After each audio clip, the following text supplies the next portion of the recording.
everybody, how are you at home? I hope that you're all doing well in this kind of rainy season that we're having. This is week 7 of Growing Indigo with Praxis Fiber Workshop, and today I'm going to walk you through your very first harvest. This is a lot of information. You're going to want to refer back to the video many times, I'm sure, throughout the 2 days that it will take you to harvest your plants for the first time, but I assure you that it's going to go great and easy and seamless and be lots of fun. So I'm going to go ahead and harvest my plants now. I know y'all haven't seen these at home in a while. They look good. Hopefully yours looks somehow similar. I have a couple of plants that have some distress. You can see these the red edges of the leaf. That's telling me like there's some kind of, pH unbalance and happening in that region. But I'm only seeing a couple of leaves. For the most part, the leaves are gorgeous, big, dark green. They are relaxed, meaning that they're like, laying kind of downward sloping versus pointing straight up towards the sky. That is a sign of stress.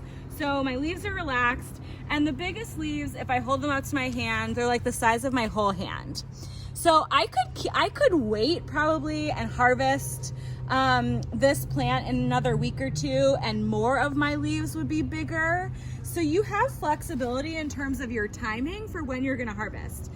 The thing is that the sooner we get through the first harvest, the faster we're gonna get to our second harvest. And in the second harvest, the plants are always happier. They just grow faster, their roots are more anchored, the summer is hotter, all of those variables are working in your favor. So if you have any questions about like, are my plants ready to harvest? My answer will probably be just go for it. You can't screw it up. You're going to get indigo off of this harvest no matter what the timing is. The most important thing about timing is that you look carefully at the weather and make sure you have 2 sunny days in a row. And if you don't, let's say, it's Cleveland, whatever, it could be thunderstorming in 15 minutes without any warning. You want to make sure that you're home and that you're close to your plants. So if they are outside, you can just bring them right into your garage and protect them from getting too wet. Okay, what do I need to harvest? I need a pair of scissors and some kind of plastic material on the ground. I just happen to have a tarp in the garage, but I will not need this much space. You could easily get away with just laying out a couple of trash bags on a driveway or on the grass. The tarp is gonna protect the plant from dew, okay, and just make sure that it doesn't get wet, and nothing, or dirty, or nothing happens to it. So lay that plastic down. All right, and so I'm gonna come to my plant, and I think that all that harvesting will need is just go at the base of the plant. I'm gonna grab a bundle, like one plant. This guy is really small. It's okay, we will not do him first, but we're gonna do that one. And I'm gonna take the scissors and I'm gonna cut about 2 inches from the base of the plant so that this is what I've harvested. So you can see my tallest stalk is probably about 12 inches. You'll see a range, I would say 12 to 16, 20 inches when the plants are in their full, happy place. So once I've cut, I'm just gonna sprinkle them out onto the tarp so that they can flash dry in the sun. So I'll show you one more time. I'm gonna take a big bundle with my hand and cut 2 inches from the base. You can use regular scissors, you can use garden shears, whatever you've got around. And then you're gonna carefully lay them out so that they're not on top of each other on the tarp. So it should only take a couple of minutes. We're gonna go through and harvest our plant. All right, so that I've finished my harvest, just took a few minutes, cut everything from the base of the plants. This is what my plant looks like, and this is what the tarp looks like with all of the leaves spread, giving some space. As you can see, I only used about half the tarp. That is great. So I'm gonna, right now, while I can see the base, I'm gonna go ahead and grab that blood meal fertilizer that you received in your kits that you used when you first planted. And I'm gonna go ahead and take a generous handful and just sprinkle it on the base of the roots. You can think about it the same way from when we started, about a tablespoon at the base of each plant. So we just wanna have enough left in our baggies for 2 more harvests. So you can think about it, you can end up using like 1/3 of the bag that you have to go ahead and re-fertilize and replenish the nutrients in the soil after the harvest and help them grow really well. Go ahead and make sure to water that in at the same time. So I will just do what I say that I'm going to do and go ahead and give it a good water. Careful at this point, I'll just go ahead and tell you, careful not to get the leaves wet. So if they get too wet, if it rains like I said, the other thing is if they get too covered in dew, the water could affect your the turnout and make the leaves kind of not really able to be processed into the dye. So we do want to make sure to keep the leaves dry. So from here, we're waiting until the leaves are, so I would say it's about 3 o'clock in the afternoon right now. It's a very, very hot day and the sun is shining very brightly. This is the perfect day to harvest. If I start at like 2 or 3 in the afternoon, by the time the sun is set around 8 or 9 tonight, I'm gonna come back and I will check the leaves. So what I'm looking for is the leaf itself to be dry, but the stalk of the leaf to stay wet. And then I will be ready for the next step.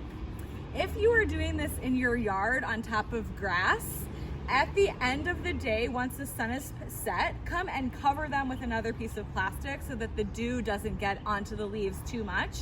I'm kind of more on my driveway than anything else. I don't think I'm gonna need to cover, but I am gonna come back tonight and check the leaves just in case. So tomorrow, we're gonna look at them. They probably will need a couple of extra hours of baking in the sun tomorrow.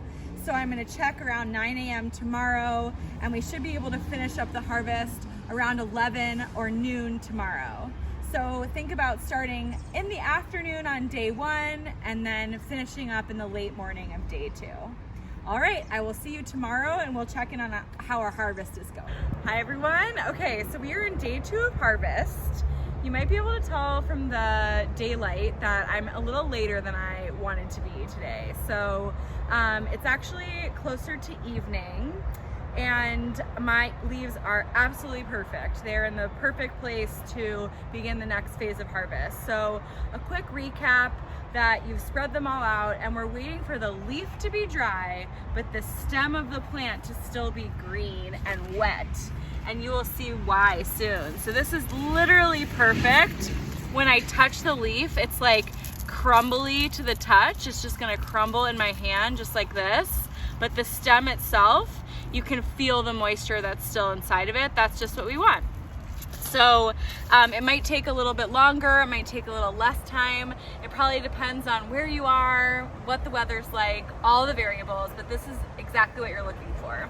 So all you need to do this next step is 2 grocery bags. I would pick a breathable bag, so something, cardboard box, brown paper bag is perfect.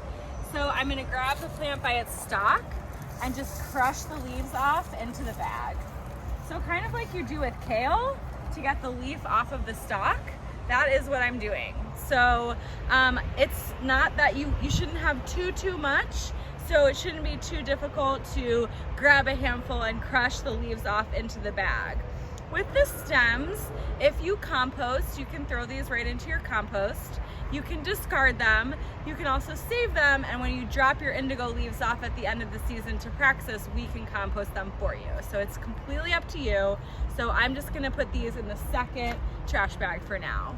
So one more time, I'm gonna gather a bundle in my hand, hold it over my trash bag, and just squeeze off the leaf part. Let's get you in there so you can see what's happening. So the leaf is just going straight into the bag and the stems are staying. And you can see that there's some tiny little leaf pieces that are sticking to the stem. That's fine. That's great.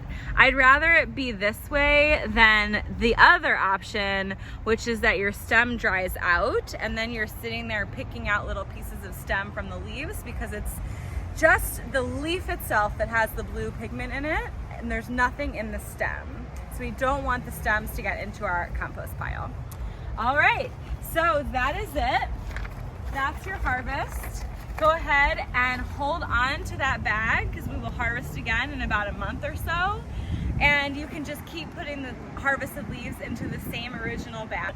Remember to add blood meal to the base of the plants after you cut them off. Water that in, that'll give them the plants a good nutrient boost to start growing really quickly again. And happy harvesting, everyone. Thank you so much, and I'm very excited to hear how it goes. Do me a favor and take some pictures of your harvest, and feel free to send them along, and I will continue gathering and collecting pictures from our amazing collaborative experience of growing indigo together. Thanks.